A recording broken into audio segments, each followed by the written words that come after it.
Bagaimana keadaannya hari ini semuanya? Semoga masih dalam keadaan sehat di tengah pandemi COVID-19 seperti ini.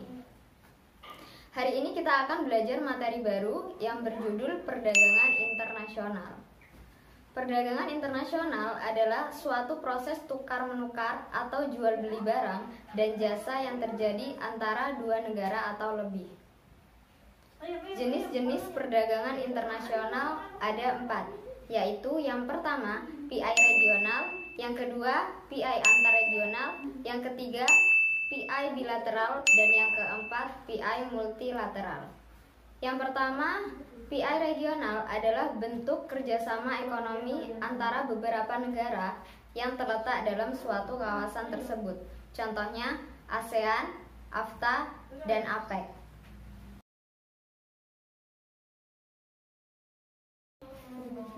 Jadi untuk yang selanjutnya yaitu ada perdagangan internasional antarregional. Apa itu perdagangan internasional antarregional? Yaitu suatu bentuk kerjasama antara dua atau lebih lembaga-lembaga ekonomi regional.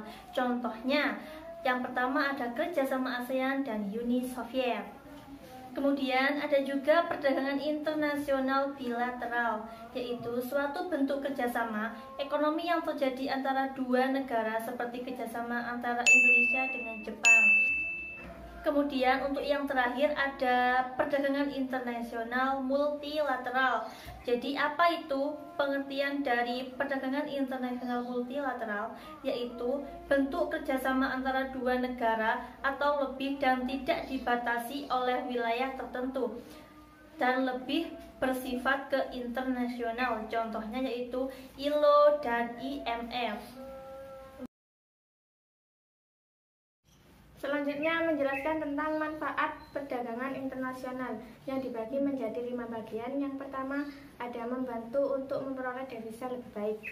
Apabila suatu negara melakukan ekspor suatu komoditas, hal ini dapat membuat negara tersebut mendapatkan mata uang asing seperti yen, dolar Amerika, dan lain sebagainya.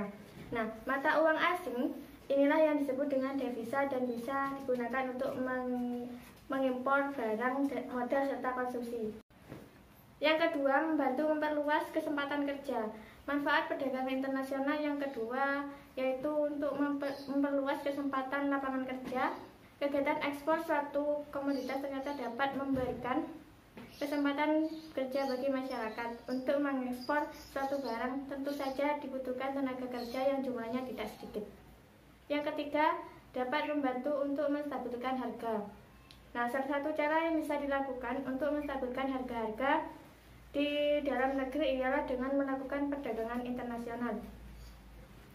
Apabila di dalam satu negara memiliki barang dengan harga yang mahal dan jumlah kurang sehingga tidak dapat memenuhi permintaan pasar, maka harus dilakukan impor.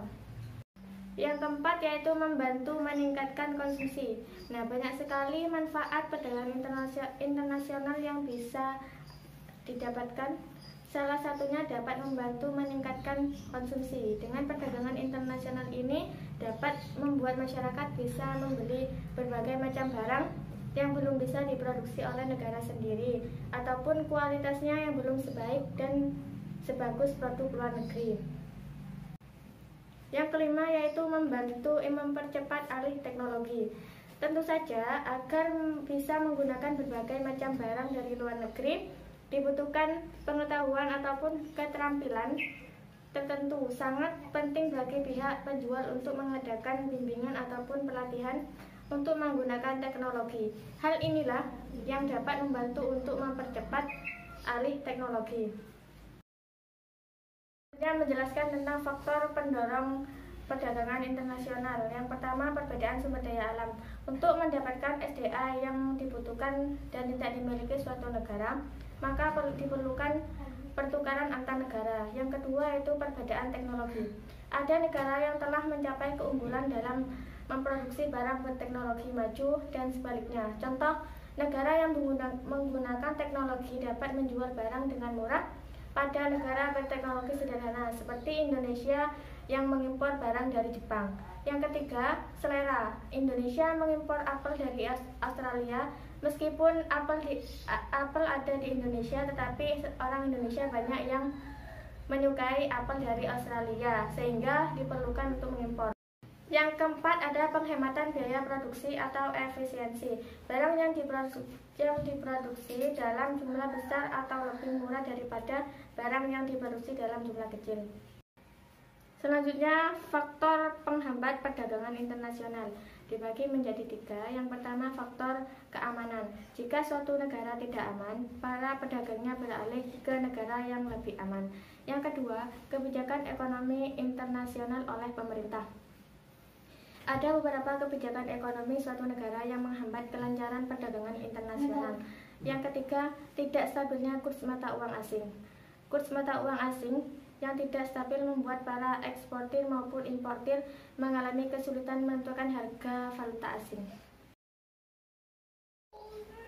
Oke, penjelasan selanjutnya adalah perdagangan internasional di bidang impor.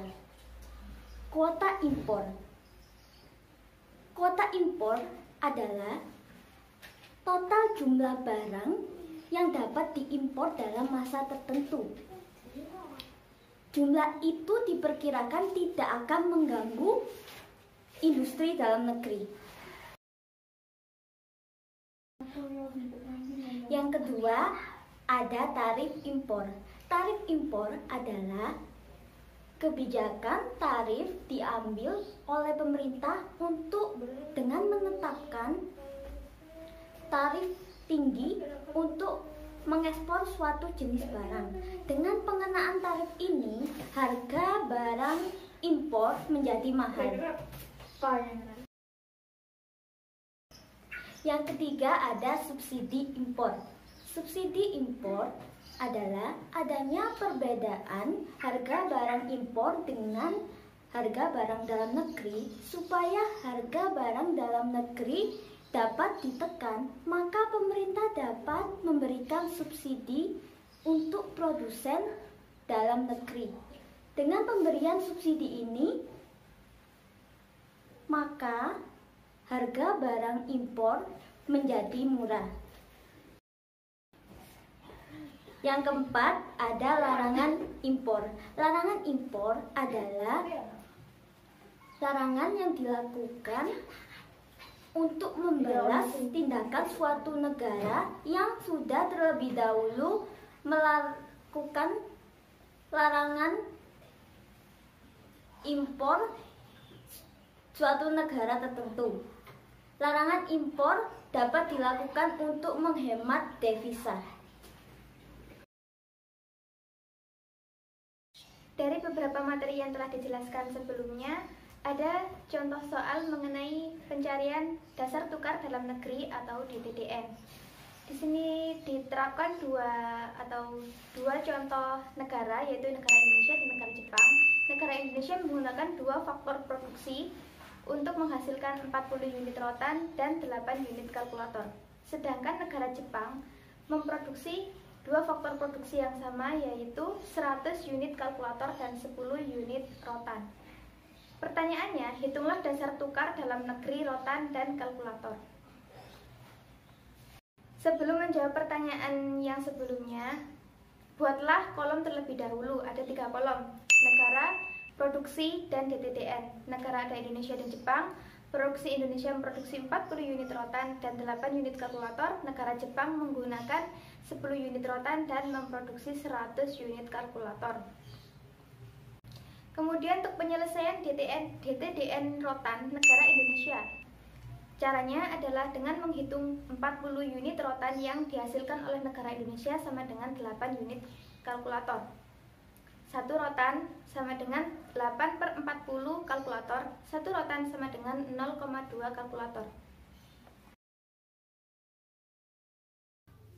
Yang selanjutnya adalah penyelesaian cara menghitung DTDN di negara Jepang. 10 rotan sama dengan 100 kalkulator. 1 rotan sama dengan 100/10 kalkulator. 1 rotan sama dengan 10 kalkulator. Jadi hampir sama dengan penyelesaian tadi di negara Indonesia. 100 kalkulator dari mana? Ini adalah dari produksi Jepang.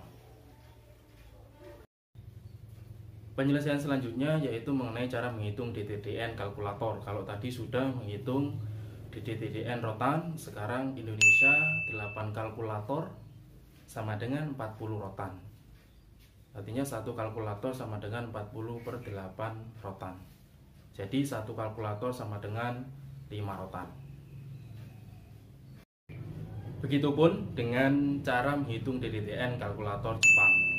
Artinya di sini 100 kalkulator sama dengan 10 rotan. Satu kalkulator sama dengan 10/100 rotan. Jadi satu kalkulator di sini adalah untuk negara Jepang 0,1 rotan. Penyelesaian akhirnya yaitu masukkan hasil DTDN dari masing-masing negara di kolom DTDN yang sudah kita buat tadi. Oke. Negara di situ Indonesia, Jepang, produksi dan DTDN kita masukkan semuanya. Indonesia untuk rotan 40, kalkulator 8, dan Jepang rotan 10 dan 100 untuk kalkulator. Ya, DTDN-nya satu rotan sama dengan 0,2 kalkulator untuk Indonesia, dan kalkulatornya satu kalkulator sama dengan 5 rotan. Dan untuk negara Jepang satu rotan sama dengan 10 kalkulator dan untuk kalkulatornya satu kalkulator sama dengan 0,1 rotan. Jadi hasil kesimpulan dari contoh soal tadi yaitu rotan murah di Indonesia dan kalkulator murah di negara Jepang. Oke, dari penyampaian materi dari mulai awal sampai akhir itu saja yang dapat kami sampaikan. Semoga ilmu yang kalian dapatkan bermanfaat dan sampai jumpa untuk di pertemuan selanjutnya. Saya akhiri, assalamualaikum warahmatullahi wabarakatuh. Semangat.